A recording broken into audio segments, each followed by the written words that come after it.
Welcome to Admiral Markets. Thanks for joining us on this special live webinar here on the 31st of December. Apologies for yesterday's webinar. There were some technical problems, so if you were joining yesterday, the session didn't start, unfortunately, which was a pity, but nothing we can do about it. Luckily, today it is working, so let's hope that things continue like this and go well. We're going to take a look today at strategy on this very last trading day of 2014. In some zones, or some time zones, actually New Year's Eve is approaching quickly.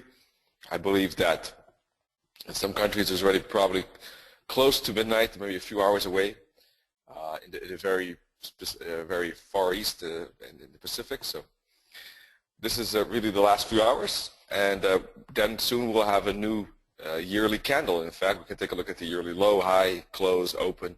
I think that always gives some interesting information regarding what we could expect for 2015 and what kind of information that gives. I mean, we'll take a look at the euro dollar just to prove my point. But I think it's valid for every currency. Of course, it's a big candle, but just like what we can do with the monthly candle, for instance, a weekly candle, we can do with the year too. All right, before we do that though, this disclaimer explaining the fact that this webinar is maybe not suitable for everyone. To find out if it is suitable, visit admiralmarketsglobal.com, select your country of residence, and contact an appropriate entity.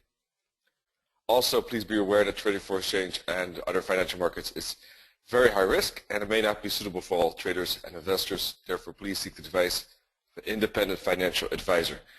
This webinar is not advice and is for informational and educational purposes only. By continuing watching this webinar, you agree with the disclaimer. You can always request a copy by contacting that appropriate entity at admiralmarketsglobal.com.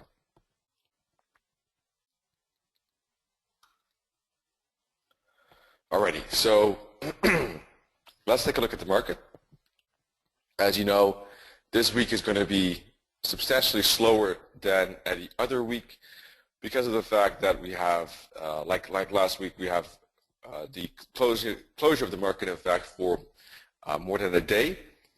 Just like last week where we had basically Christmas closed, of course, now we have the New Year's Eve close. And typically, of course, the Forex market only closes for the weekend for 48 hours. And these 2 weeks are an exception.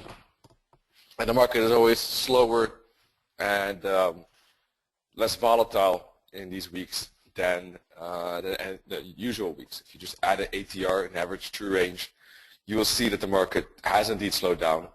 And even if there are some smaller movements once in a while up and down, that they do tend to happen, the consistency of those moves, I mean, are not that regular. I mean, it's worth maybe attempting a smaller trade, a smaller risk, intraday level, but certainly not swing trades because there's just not enough follow-through. Position trades often also don't make sense. The only thing that could work out is some small risk intraday trade, just for a few pips there. And then still you have to be careful because sometimes the market just goes totally flat. And this year around, I would say there was some movement, not exceptionally a lot, of course, but there was a bit of movement at least. Some points, not at all. Here, when you get into Christmas like this part here, it was pretty flat with the top and bottom. Let's see. Well, it's still 60 pips up and down, but it's not easy to catch those, any part of that 60, but perhaps 20, 30 out of those 60 is still potentially possible. But in my case, I just took it easy and took a few days off. That's another option. It's a very good time to do that as well. So today's focus will just be take a look at 2014 and how we can capitalize on the bigger outlook. Now, if we look at the euro-dollar monthly chart, we can see here, first of all, that we're kind of in a triangle and we're approaching the bottom, so it could still be a bouncing spot or a break spot. Let's see. I think eventually we'll break it, but it could break after a bounce. If we look at the yearly candle, what we're basically seeing, if you look year by year at the data, where the open is, first of all, where is the open? Hang on, let me open my drawing tool.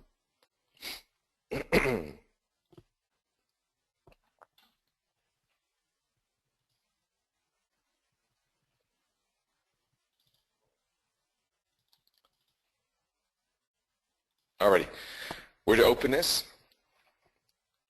all right, then where the low is, where the high is, and then where the close is, all right? If you looked at those four variables, what we can see basically is what of course, whether the candle is bullish or bearish. B, what kind of size there is from high to low.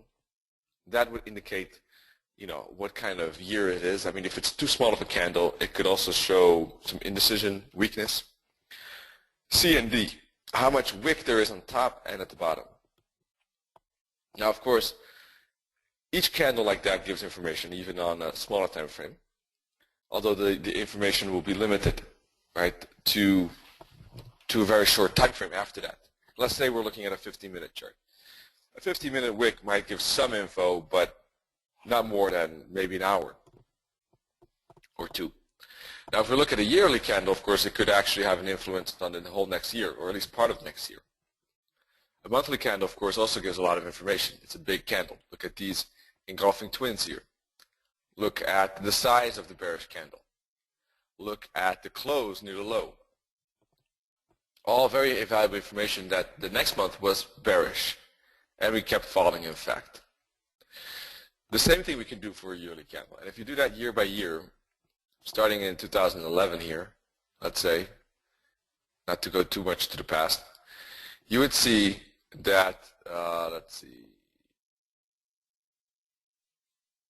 that 2010 was upbeat, and indeed 2011 continued down,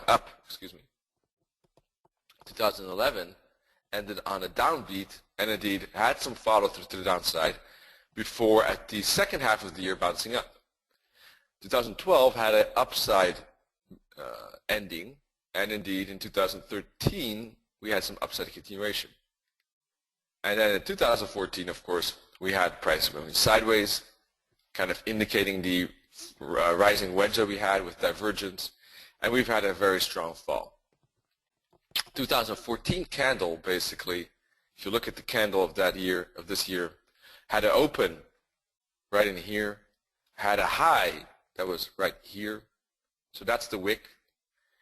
We have a low right here and a potential close that is just at the low. What does that tell us? Tremendously bearish. If the close is indeed just a few pips off the low like that, that's a very strong bearish candle. It's about, first of all, it's about 1,800 pips, which is a decent sized candle for a year. There's nothing wrong with it. Last year, for instance, was only 1,100 pips, which was on the smaller side and showing kind of some weakness for the upside because it was bullish. Last year was bullish, but small. And indeed, the fall came as I forecasted last year. With this candle, it shows strength, bearish strength. So yes, looking at the yearly candle, follow through to the downside next year seems very likely. And of course, how do we measure that follow through? I would say the break of this year's low, sometime next year, I would say, let's say in the first 6 months, is about 90%, I would say, is my estimate. So probably in the entire year, maybe even up to 95. Looking at this yearly candle. And that's, I think, useful. I mean, it's not the end of the world. It's not like this info will make a winning trade necessarily, but I think it's good to keep in mind and to realize. I don't think it can hurt. And we can do this with every currency pair and every year. We can do that, of course. Now, don't want to necessarily bore you with doing that on every pair, but the euro dollar is, I think, a key one for the dollar. So, looks definitely like we'll get at some point throughout the year, some dollar strength. Now, what point is more likely? That's always a bit difficult. The timing issue here. In my opinion, I think March seems the most likely, but I could be wrong. This is difficult to estimate, but I would expect January and February to be kind of small retracement months, and then March to push through. Is my guesstimate, but that's very difficult. Sorry.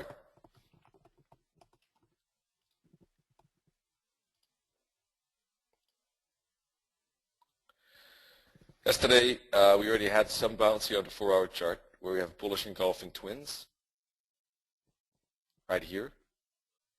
And there's some wick at the top as well. I mean, I wouldn't be surprised to see a bigger correction up to 124, but halfway maybe this downside, 123.50. Before we move down again. As I said, I'm expecting, well, if it's a really 2-month consolidation, it could really last quite long. But let's for the moment assume that that is too early to tell. Let's not consider that. Let's say we'll just get a normal correction before we continue down again. In that case, the 50 fib would be a logical moment. If we do get a bigger correction, then we'll see an upside to the 50, a downside back, and then an upside again. So at this point, the likelihood of either up or down, I think, is more difficult to assume here. It could really go both ways. In fact, I think, right? But I think at this moment, the path of least resistance, upside and then down, seems the most likely, despite the fact that we're in a downtrend at the moment, just because there's such a big support. So I wouldn't be interested in shorts that much, but. I'm not interested in, although I think the forecast to the upside is the most reliable, I'm not that interested in trading it because of the New Year's Eve and the market closing in a few hours, and would rather wait till at least next week probably. I was looking for smaller intraday trades throughout the week, but to be honest, I did take it easy as well. I wasn't really hunting. If I saw something, I was willing to take it, but I didn't, so I skipped it. I did think about the dollar-yen downside. That's the only one, in fact. Eventually didn't decide to take it. It did move down nicely.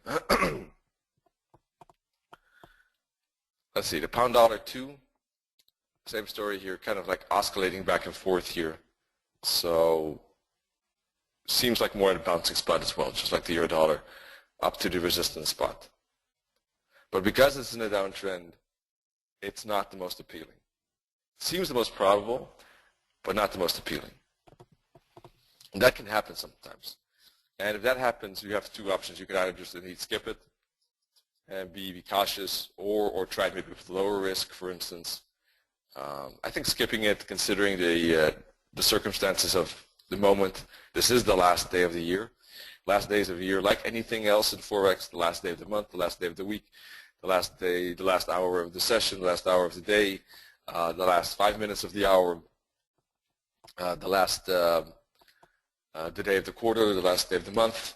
All of these have more risk, so especially that last day of the year. So being more cautious, I think, makes sense. For the pound dollar, if we look at the yearly candle, let's take a look.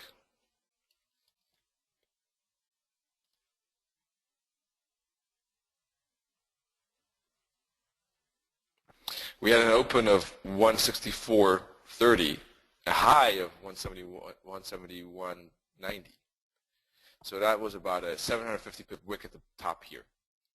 The candle probably closed bearish, about 850 pip bearish candle. So it looks something like this. It will have an open here. It will have a pretty big 850 pip wick. How much was it again? Let me check.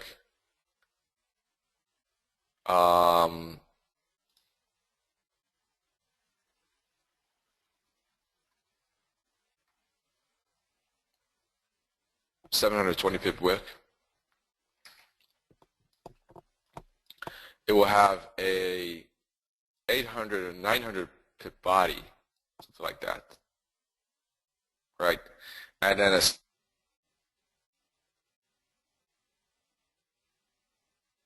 so the euro would look more like this, in fact. All right.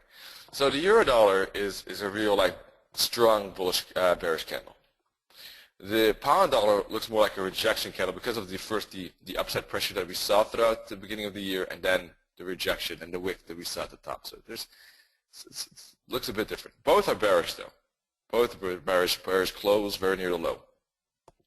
So here the same forecast as, in fact, with the euro dollar is the fact that we should see bearishness throughout next year. at some point.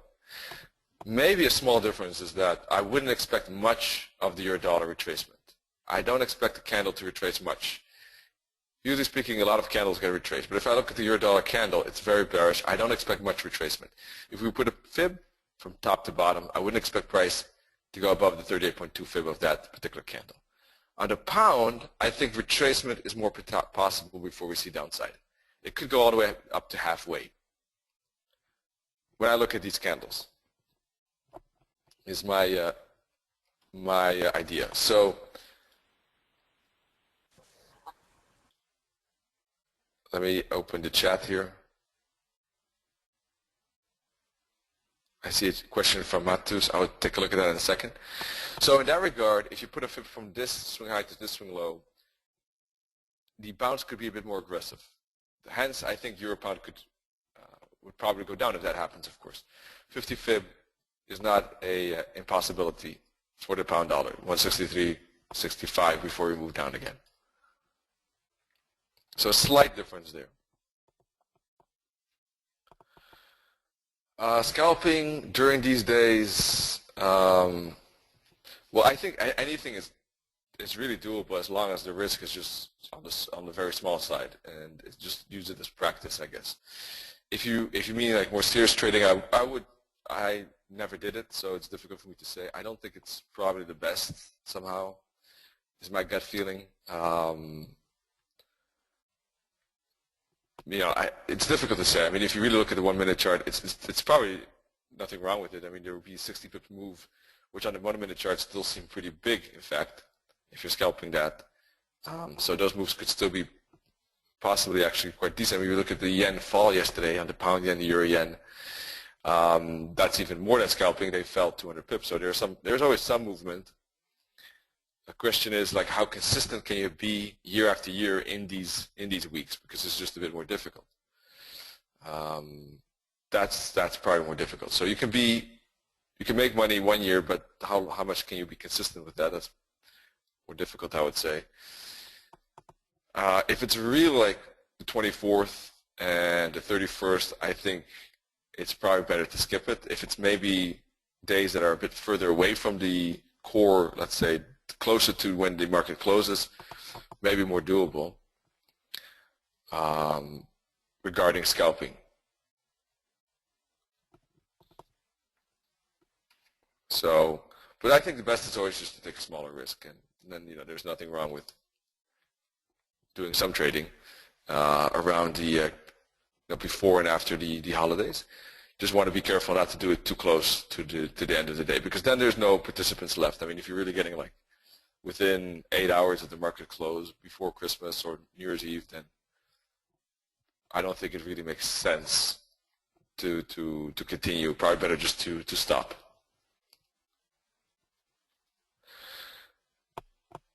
So let's take a look at the dollar yen.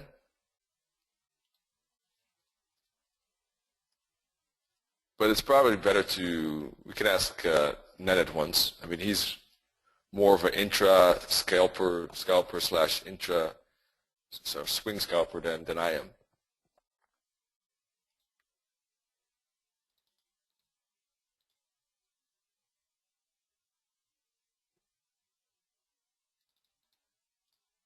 The dollar yen, as you can see, of course, had a very bullish year, with hardly any wick at the bottom, in fact. Only 150 pips, and a strong 2,000 pip candle. And the wick at the top, so far, has only been about 10% of that. Although this wick on the monthly still looks like something, and it could mean something. It could mean that we could get a retracement for 2 months or so, or 3, before we get upside. But ultimately, the yearly candle, I think, is too strong not to have some continuation next year.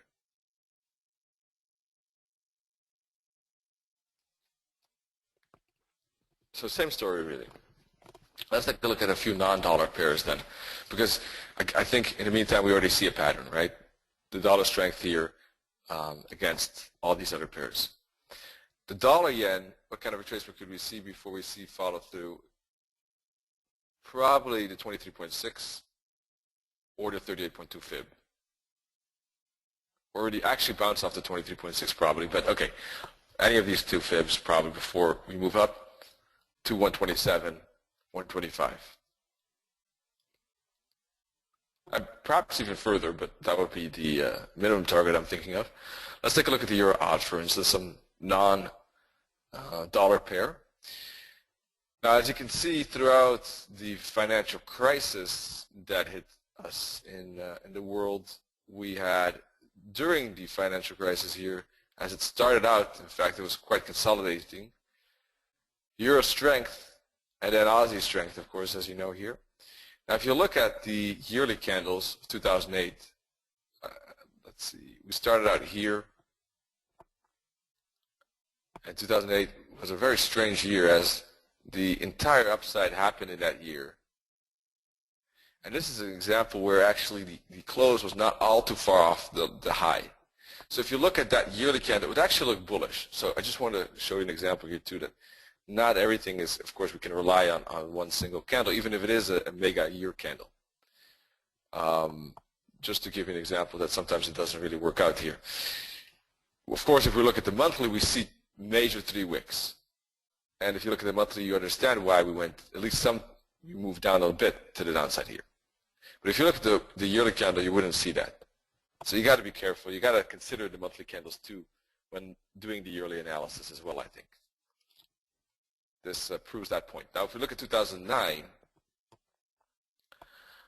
we see, let's see, an open here and a close all the way down here. And you see that the close was right at the low. It was just one big 4,000 pip bearish candle. What did happen after that in 2010? More downside, right? Clearly. No chance of a rebound. It was too much bearish pressure. Do you recognize this downside here? Yes. The euro dollar. Well, not as big, not 4,000 pips, 1,800, but still that same, probably we're going to have that same close near the low. So what happened in 2010? 2010 here, we started off up in here and we closed down here. Bearish candle, would expect follow through to the downside. It took very long until the last quarter, but eventually we did get some downside after consolidation. All right, so that was a small bearish candle. It was bearish, but it was small. All right.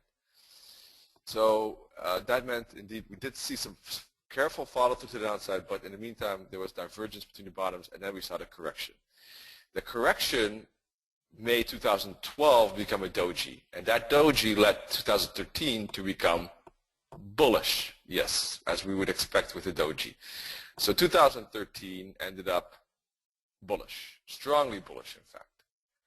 But that follow-through hardly happened. Although we did break 2013 high, we broke the high, but then actually retraced lower.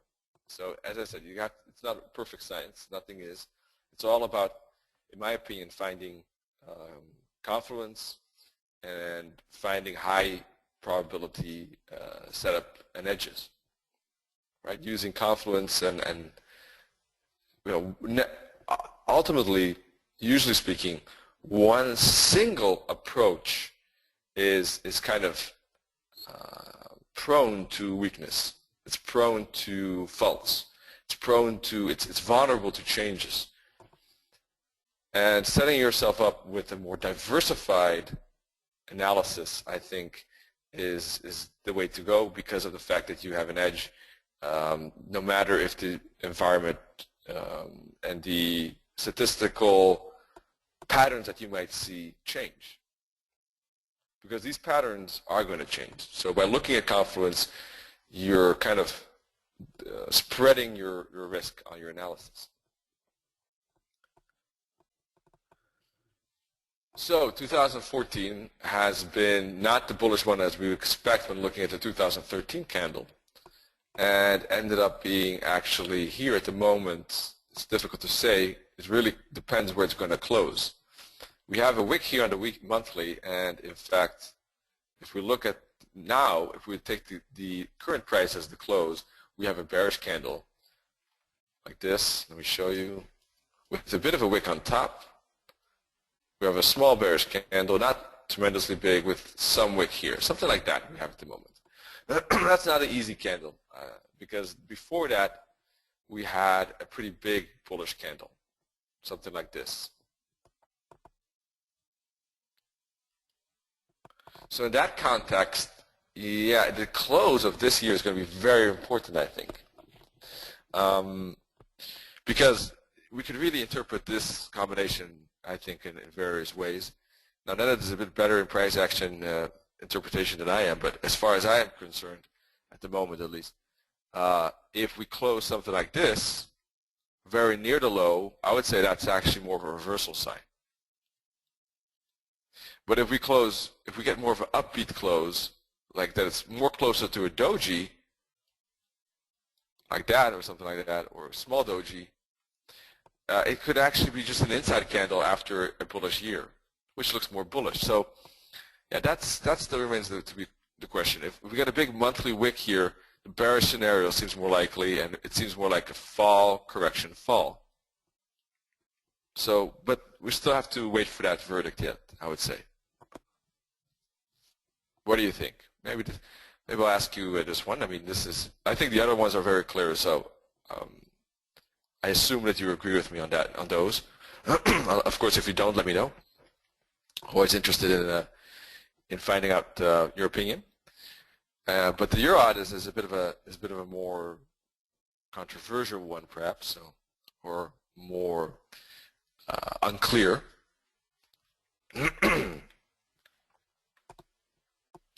Sorry about that. I have a bit of a cold, so I'm going to bother you with some noises regarding my cold. Sorry for that. So this is a bit more a toss-up. At the moment, we have to see, in my opinion, where it closes. I mean, I have a bias at the moment, frankly speaking, that this is more of a push-up for fall. If I consider the fact that we have 2, 4, 6, 8, 10, 13 months, I think this is really a pushback for fall. So I'm expecting Aussie strength against the euro for the moment. But, you know, I would like to, nothing against waiting a few hours to see how 2014 closes, of course.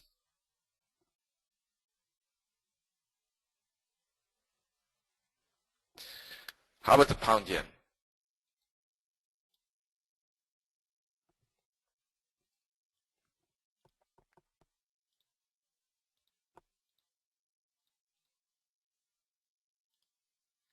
Pound yen, same as the yen, right?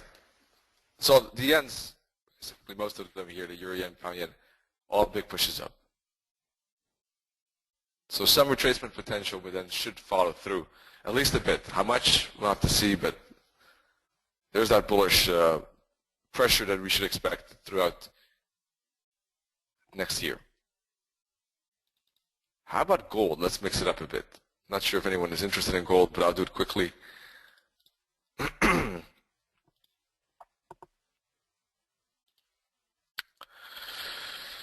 So, 2014, let's see, where did you start? You started here. Looks like a doji, isn't it? It's back at the same price. It actually looks like this. It has a pretty big wick, something like that. And last year was sturdily bearish. Let's take a look at last year. It opened here and closed here. So last year was like this big bearish candle. Hardly any wick on top, small wick at the bottom. This year looks like this, doesn't it? So how do we interpret that? It still looks more like an inside candle, right? It still looks more bearish than anything at the moment. If it were to close like that.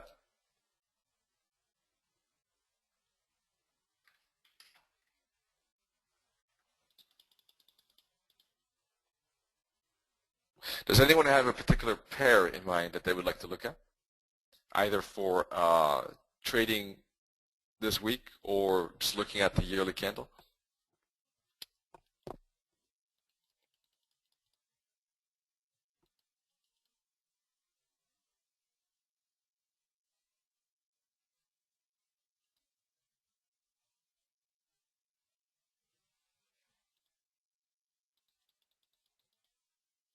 Any preferences?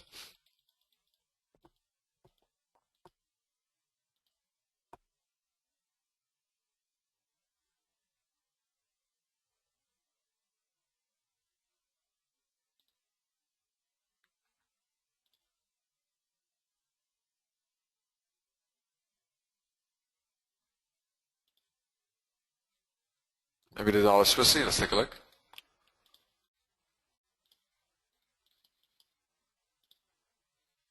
Dollar Swissy. Let's see. 2014 here. Opened here. Had a bit of wick at the bottom, but then saw a small bullish candle. It's not mega big. You know, the high to low is only about 1200.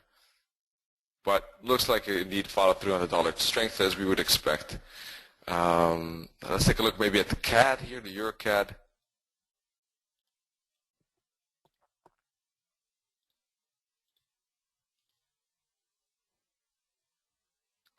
(2014) opened here. We saw the follow through indeed. So about 600 pips upside, so about 600 pips wick. And otherwise, it's a bearish close, bearish candle of 900 pips. So it more looks like this candle here. We have a wick, and we have a close like that, and a small wick here. So that looks bearish too. After a pretty sturdy bullish year last year.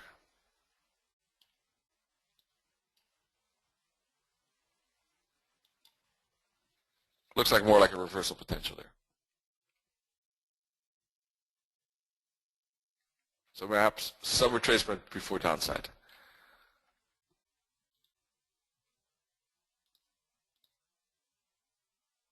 Odd CAD looks very much like a doji. Let's take a look.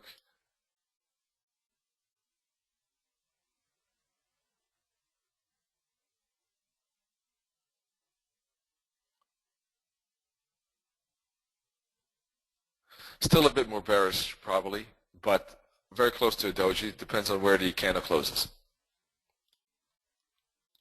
All right. So, you know, this is stuff that you can definitely do throughout this week, I think, because anyhow the market is going to be closed about 12 hours from now, I think. Let me check. 14 hours from now. 13 hours and 40 minutes from now. So there's not a ton of time left before the market closes for a day. The market then reopens for another day. So, yeah, there's probably not a lot of trading opportunities throughout the remainder of this week. So, I mean, this is good stuff to do now. Prepare oneself for the new year. Even next week actually could be a bit slower as the market has to warm up a bit. Seek carefully but surely new levels in the new year. Initial highs and lows, as of course everything is in a brand new playing field. Monthly chart on the euro pound. Let's see, it should be bearish.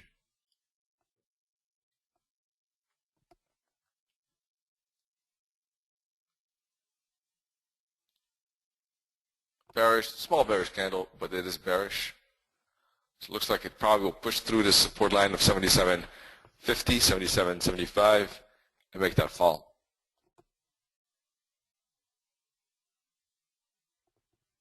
All right.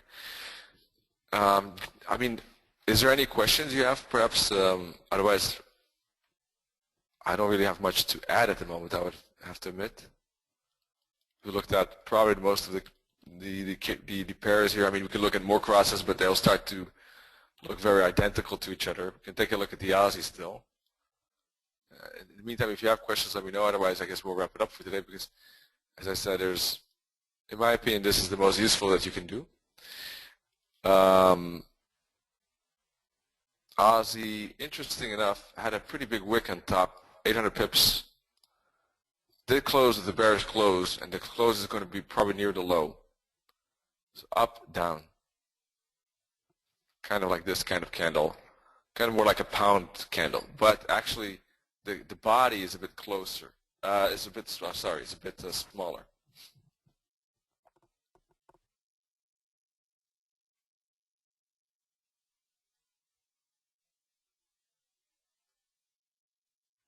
Last year was 2013 was a bearish candle. A big bearish candle here. Let's see.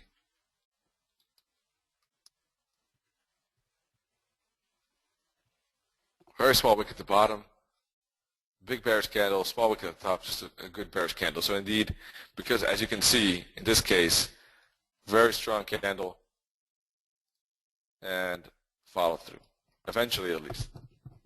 It doesn't have to be always, and it doesn't have to be immediately, but there's a high probability.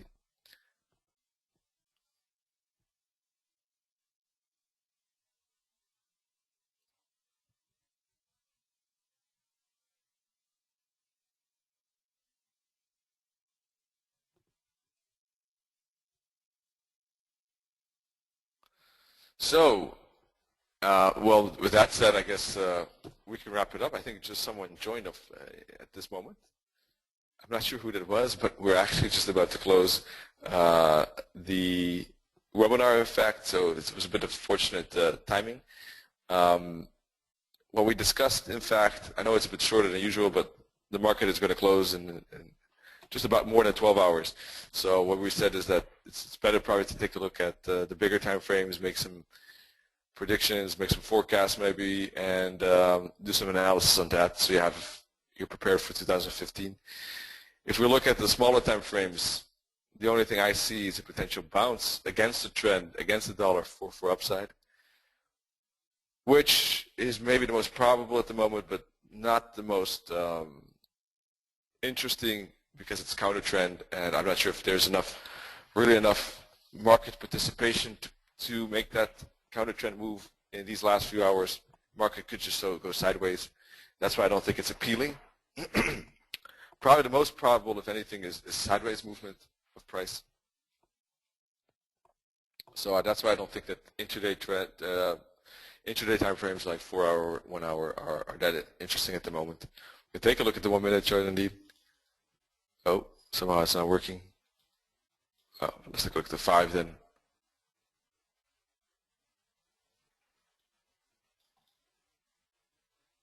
You can see there's a lot of noise here. Not much signal.